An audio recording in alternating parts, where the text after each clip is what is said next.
What mental illness is Sayeon Lee from handjumper suffering from? Sayeon Lee was born into the infamous Lee family known for their criminal aberrancy. Her mother, Sarah Lee, died when Sayeon was still a child, leaving her older sister Samin Lee to raise her. When Samin often absent or preoccupied, Sayeon spent much of her time at the home of her friend Jung Baek.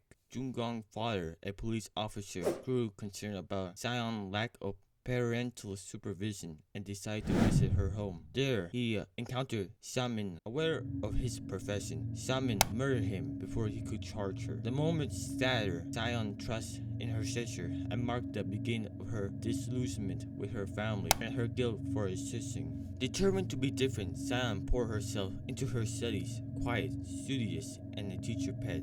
She became the top student in her high school class, aiming to become a criminal prosecutor. She believed in law, in order, and the power of diligence to overcome her bloodline. She once thought that if she worked hard enough, she could rewrite her destiny. But her plan changed in her final years of high school when it was discovered that she, too, possessed aberrancy. Rather than join Shaman gang, she chose to enlist in the aberrant corps. Still, the optimist ideal she clung to unraveled quickly. After witnessing a death firsthand, something in her broke.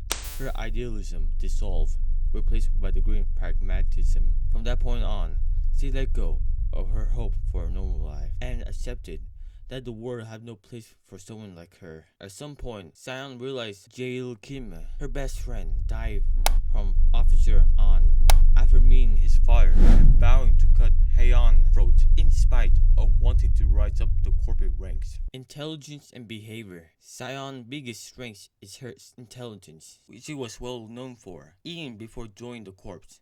Always getting straight A's, studying until she passed out at school. Asian, am I right? Not funny.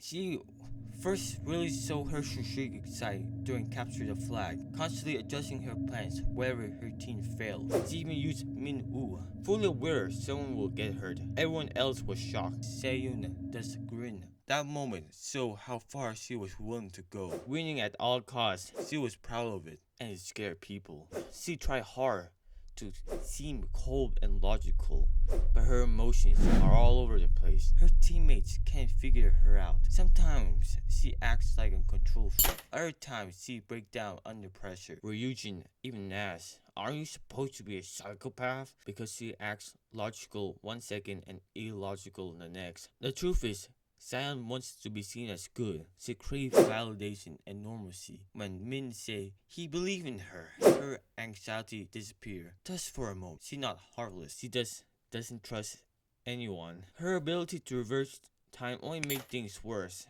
The more she rewinds and resets, the less real people start to feel. They become predictable, like NPCs in the game. Disposable. This reminds me of Flowery from Undertale. Flowery have the ability to restart time over and over. After enough resets, it all seems just a game. So yeah, that's a slippery slope too. Another concern is Sejong conceals skill. It's a very reason she can't gain their trust, nor she wants to. How you feel? All your actions were pawns on a chessboard. A game. Your future planned out. You treat it as a variable in a math equation. For morality, she had no principles capturing an aberrant child. In hindsight, being Yi Sul-na child, captain of the Seawolf gang, despite capturing the aberrant child, according to the book, she had no qualms unlike everyone else. Kid had his whole family waiting for him. You want to deprive of their child? And she willing to kill the child to get Yi Sul-na in control. Despite realizing it might feel evil, but it's morally good. Even now following the idea that everyone is in the wrong. Too sentimental to commit touches fairly. Her persistence that she is innocent is due to her family lack of morals. She was never taught morals. She always did the opposite of her sister, assuming it's normal to put a facade and be forgiving at all costs. She never knows what's normal to begin with, which is why she's so dissociated from reality to maintain the delusion of herself. So is Sejong a psychopath? Traits that match a psychopath. Emotionally volatile. She easily overwhelmed and irrational when upset. Manipulative behavior. She constantly used people and employs it. Weak impulse control. She throws her principle away to accomplish her goal. Need for control. She craves compliance, likely to regulate her unstable emotions. Traits that contradict psychopathy. She isn't cold, remorseless, or unemotional. In fact, she feels too much, not too little. She breaks under emotional strain instead of staying cool and calculated. Her manipulations are emotionally driven, not part of a long-term master plan. Barefoot, emotionally dysregulated psychopath with bipolar disorder trait. If we split hairs for storytelling, complex PTSD and early childhood trauma. Borderline personality traits.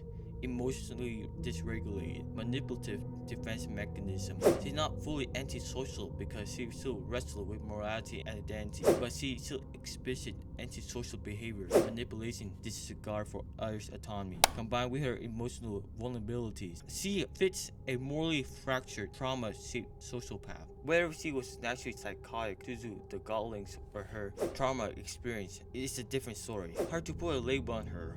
She's complicated, a real mess, and the fandom loved watching her spiral into madness. So as I.